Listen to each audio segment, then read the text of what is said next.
Donc, parole maintenant à M. Patrick Moreau. Bonjour et merci de votre invitation également. Donc, comme Michel Sirois l'a dit en présentation, la revue Argument a préparé, c'est dans l'air du temps, est-ce que vous m'entendez bien dans le micro? Ouais. C'est dans l'air du temps, un numéro sur la censure qui est paru cet automne. Et je partirai, j'espère que je ne vais pas trop répéter ce qu'a dit Michel, mais je partirai des mêmes prémices. En l'occurrence, il me semble que l'affaire Slav cet été a mis sur la place publique un phénomène qui était relativement marginal avant ça, enfin marginal, qui existait, j'imagine que vous le savez mieux que moi, dans les universités, mais qui était resté à peu près confiné au monde universitaire. L'affaire Slav l'a mis vraiment sur le devant de la scène et l'a présenté au grand public, qui en a probablement été surpris. Alors c'est un peu sur ce que j'appellerais cette nouvelle censure qu'on voyait se profiler dans le monde universitaire depuis assez longtemps et qui, depuis cet été au Québec, mais évidemment aux États-Unis et au Canada anglais depuis bien plus longtemps, prend de plus en plus de place dans le débat public. Alors je parlais de nouvelle censure parce que je crois qu'elle est justement très différente de ce qu'on est habitué à appeler la censure, au point même d'ailleurs que le terme censure n'est peut-être, c'est celui que j'utiliserai, mais n'est peut-être pas exactement adéquat d'une certaine façon. Alors ma réflexion vient donc de ces phénomènes. On a vu cela, on a vu Canada. Je ne sais pas si l'affaire a fait moins de bruit, mais il y a eu une nouvelle également à la fin de l'été où il y a eu une espèce de pression pour qu'elle ne soit pas éditée dans la revue XYZ. On a vu récemment l'humoriste qui a été exclu d'un spectacle pour cause de dreadlock. Et enfin Nadia El Mabrouk, effectivement tout récemment, qui s'est vue désinvitée. Alors c'est un peu toujours les deux termes qui reviendront, soit désinvitation, soit accusation d'appropriation culturelle. C'est un peu peut-être pas les prétextes, mais en tout cas les raisons données pour ces interdictions de parole ou ces refus de prendre en compte certains discours. Alors le phénomène est relativement voyant depuis peu. La première chose qui me semble intéressante avec cette censure que j'hésite à appeler censure, c'est son caractère strictement privé. Alors c'est d'ailleurs pour ça que j'hésite à parler de censure. La censure normalement vient de l'État. Or là, on a un phénomène qui est relativement inédit. On a une censure qui est réclamée par des groupes militants, mais qui n'émane ni de l'État, ni des tribunaux, ni de la loi, etc. Donc, est-ce vraiment une censure? A priori, ces militants ou ces groupes activistes n'ont absolument pas le pouvoir de faire interdire quoi que ce soit. Donc, bref, c'est une censure un peu relative. En même temps, l'effet de ces manifestations me paraît exactement le même que s'il y avait une censure de type étatique, puisqu'au bout du compte, certains discours sont interdits. On interdit de parler à certaines personnes, en tout cas dans certains lieux, etc., etc. Alors j'avais prévu moi aussi d'évoquer la loi sur le blasphème qui vient d'être abolie, parce que c'est assez singulier. La censure d'État dans la plupart des pays occidentaux a plutôt tendance à reculer, voire à disparaître, ou à peu près depuis bien des décennies. Et on voit ressurgir un phénomène nouveau qui a pourtant à peu près le même effet, mais sur tout à fait autre chose. Oui, je ne vais pas développer ceci. Donc c'est une censure qui émane de groupes strictement militants. Souvent assez peu nombreux d'ailleurs. Les manifestants devant le Théâtre du Nouveau Monde qui ont abouti à la suppression du spectacle Slav étaient quelques dizaines tout au plus. Alors c'est assez singulier ça aussi parce qu'on n'a pas vraiment une vague, une revendication d'une opinion publique qui serait très remontée contre un discours ou contre un spectacle, mais on a finalement de très petits groupes souvent de militants soutenus, il est vrai, par les réseaux sociaux et l'effet de vague que ça peut donner à certaines revendications, mais quand même donc des groupes assez peu nombreux. D'où cette idée de privatisation de la censure, puisque finalement certains de ces groupes, au nom de leur idéologie, vont s'arroger le pouvoir vont essayer en tout cas de s'arroger le pouvoir de faire interdire certains discours. Mais finalement, le vrai pouvoir d'interdire l'invitation d'un conférencier dans une université ou d'interdire un spectacle dans une salle de spectacle ou dans un théâtre ou dans un festival, il n'appartient évidemment pas à ces militants, mais il appartient finalement aux institutions qui acceptent d'interdire sous généralement des prétextes plus ou moins fallacieux. Alors si je prends le cas de Slav, on s'en souvient tous, le directeur du festival de jazz a invoqué la blessure de Betty Bonifaci pour suspendre les représentations de la pièce. Alors en même temps, évidemment, ça ne trompait pas grand monde, c'est-à-dire qu'il était clair que c'était plutôt une réaction à la polémique qui avait lieu et aux manifestations. Mais en même temps, il était difficile de parler de censure, puisqu'on avait un festival qui décidait tout simplement pour des raisons. Alors il disait à l'époque de blessure de Bonifaci, dans un reportage récent qui a été diffusé sur RTV, il tient un tout autre discours. En fait, il explique que la pièce était interdite parce qu'il y avait des risques de violence devant le théâtre, c'est-à-dire, j'imagine, de contre-manifestations, et on craignait donc qu'il y ait des actes de violence commis devant le TNM, et donc pour éviter toute violence, il a préféré interdire, suspendre, disons, la pièce. Enfin bref, là où je veux en venir, c'est que ce ne sont pas les groupes militants qui interdisent quoi que ce soit, mais les institutions ou les compagnies privées qui vont finalement céder à leur injonction, généralement pour des raisons qui n'ont rien à voir avec la censure, disent-elles, la plupart du temps pour éviter certains types de violences. Alors par exemple, quand un conférencier controversé est invité, que ça, en tout cas le cas s'est présenté au Québec, je ne crois pas, mais le cas s'est présenté assez fréquemment au Canada anglais, c'est toujours la violence qui était invoquée. On craignait que les manifestants provoquent une forme de violence. Alors bref, c'est pas exactement une censure de ces militants-là, mais en même temps, les faits, je le répète, est le même, et ils arrivent comme ça à faire interdire des choses. Et en même temps, à chaque fois qu'une institution ou qu'une compagnie cède, eh bien, dans le fond, cette dynamique sensoriale est renforcée, puisque il suffit de très peu de gens qui se mobilisent contre un spectacle, contre un conférencier, contre n'importe quoi finalement qu'on voudrait interdire. Si les administrations, les institutions, les compagnies cèdent à tout coup, eh bien il est clair que c'est une sorte d'invitation à recommencer, en espérant évidemment qu'on ait le même succès. Alors on est, me semble-t-il, dans un espèce d'engrenage qui est assez dangereux pour la liberté d'expression. Et je me posais la question, pourquoi le festival de jazz a-t-il cédé si vite? Pourquoi les universités, c'est souvent dans un cadre universitaire, acceptent-elles très rapidement, ou les départements, de suspendre des conférences? Pourquoi un syndicat, bon là c'était un peu différent parce qu'il y avait un vote qui avait été pris, mais enfin bref, pourquoi les institutions ou les compagnies cèdent-elles si vite à ce genre de pression? Autrement dit, on pourrait se demander si le festival de jazz avait maintenu Slav, que se serait-il passé finalement? Et mon hypothèse, c'est qu'il ne se serait pas passé grand-chose. Les manifestants se seraient probablement fatigués au bout de 2-3 jours et la pièce aurait continué à jouer. Autrement dit, il y a une sorte de pusillanimité, disons, des institutions et des compagnies. Et on pourrait se demander pourquoi. Qu'est-ce qui fait si peur dans une poignée de manifestants ou dans une poignée de messages Facebook ou peu importe, ces actes sur les réseaux sociaux?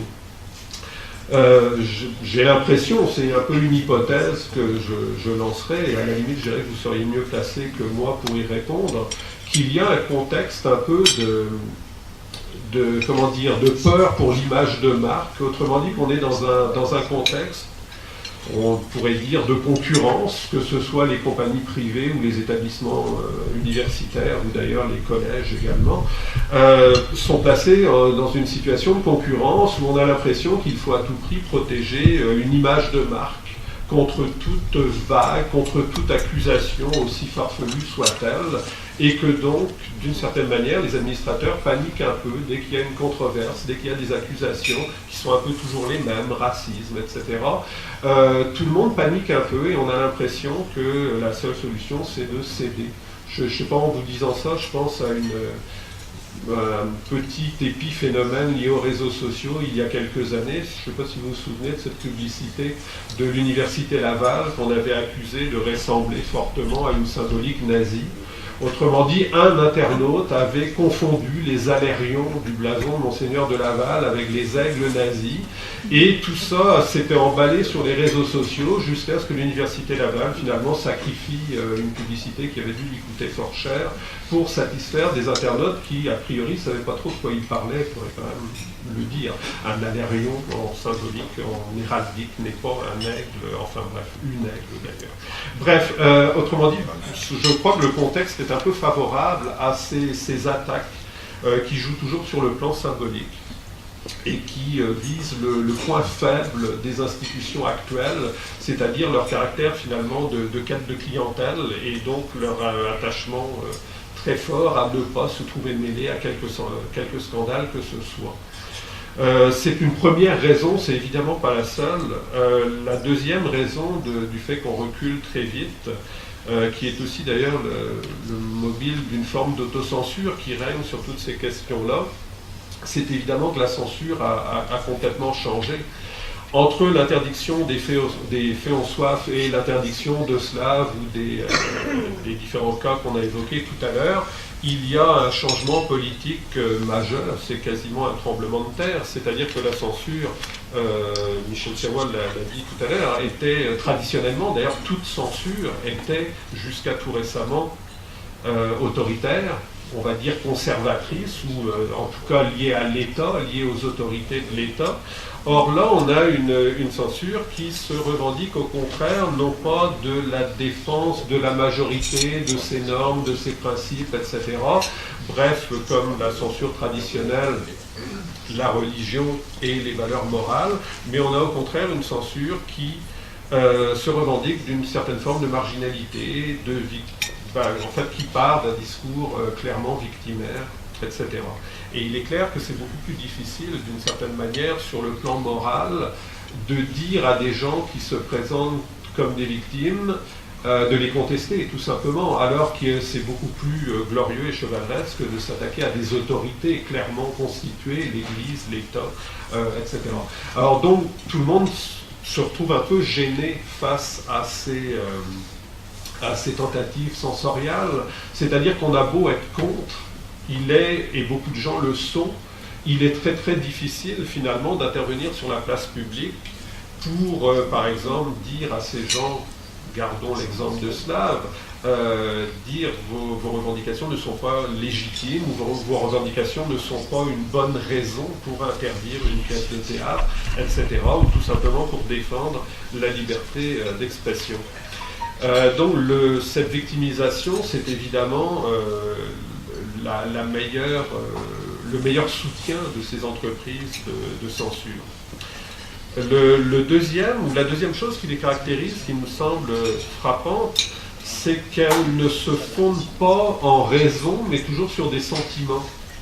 C'est-à-dire qu'en fait, on ne dit pas on doit interdire telle conférence ou tel spectacle parce que on va en subir un préjudice qui est clairement attesté, qui est objectif, rationnel, en tout cas explicable de façon objective, mais on va toujours mettre de l'avant des sentiments, une blessure de type moral, etc. Or là encore, c'est très difficile de s'opposer à quelqu'un qui nous dit qu'il est blessé par notre discours. On pourrait discuter de la blessure objective que ça pourrait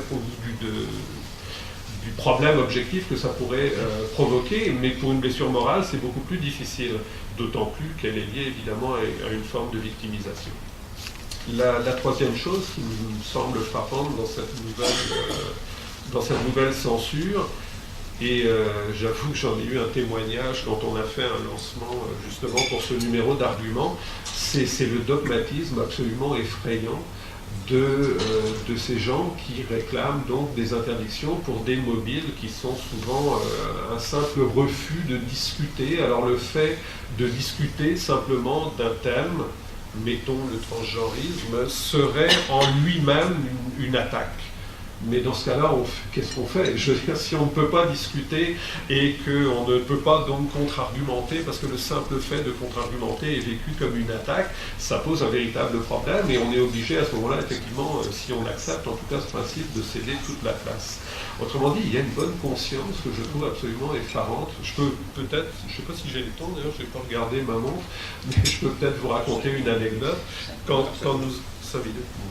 nous avons lancé donc ce numéro, nous avions organisé une table ronde où étaient présentes Michel Sirois, Maître Julius Gray et Monsieur Marc Angenot. Et paraît-il qu'à la fin après cette table ronde, une jeune étudiante qui était là a dit à quelqu'un « mais c'est quand même incroyable, tous ces gens d'extrême droite ». Alors autrement dit, on se dit « mais comment on fait finalement pour mélanger tout et radicaliser à ce point-là les désaccords d'idées ?» Alors il y a vraiment un dogmatisme qui nourrit une bonne conscience sensoriale. Et il me semble qu'il est très très difficile de s'y opposer de ce point de vue-là. Et d'ailleurs, ça va nuire, me semble-t-il, également à ces causes, parce que si les mots extrême droite, transphobe, etc., racisme, on entend suprémacisme blanc. Il me semble que c'était réservé à la Louisiane des années 50, mais bon. Donc bref, tous ces termes qui sont extrêmement excessifs viennent nourrir vraiment un manichéisme avec lequel il est très difficile de gérer, ou en tout cas, il est très difficile de parler à ce moment-là avec ces gens-là. Bref, je ne vais pas... pourquoi il me semble qu'il est quand même important de s'y opposer? C'est précisément parce que ces idées sont très discutables. Il me semble que l'idée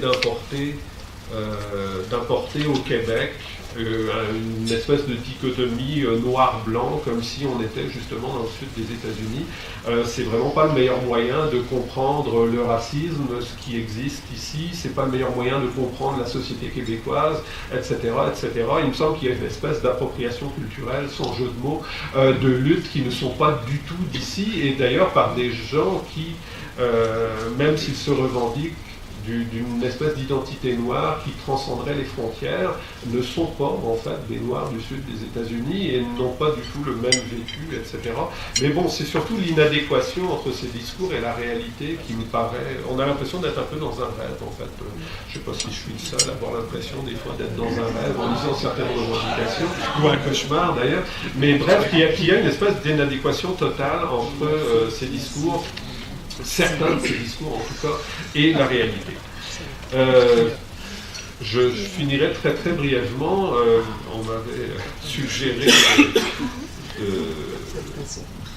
de soumettre des idées pour s'opposer finalement. Qu'est-ce qu'on peut faire? En fait, je viens de dire que c'était difficile de s'opposer à ces discours-là sans passer pour le méchant, insensible à la victimisation, etc.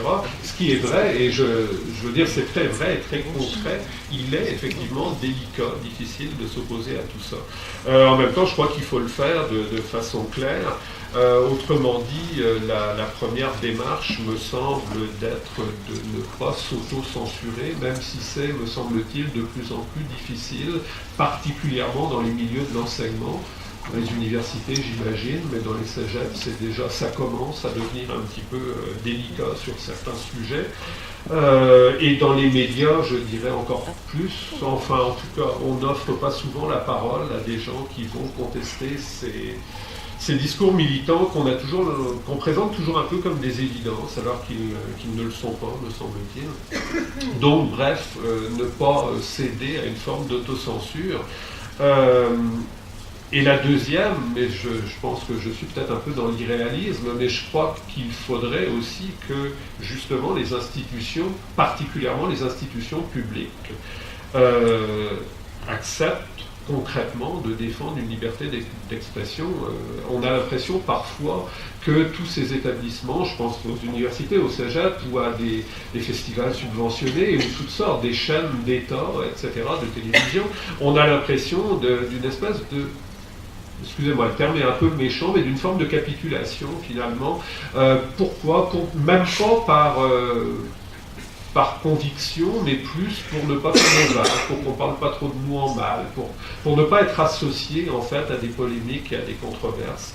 Alors je pense que ce serait peut-être bien que de l'intérieur, il y ait une forme de pression sur ces institutions pour qu'elles réagissent, disons, différemment.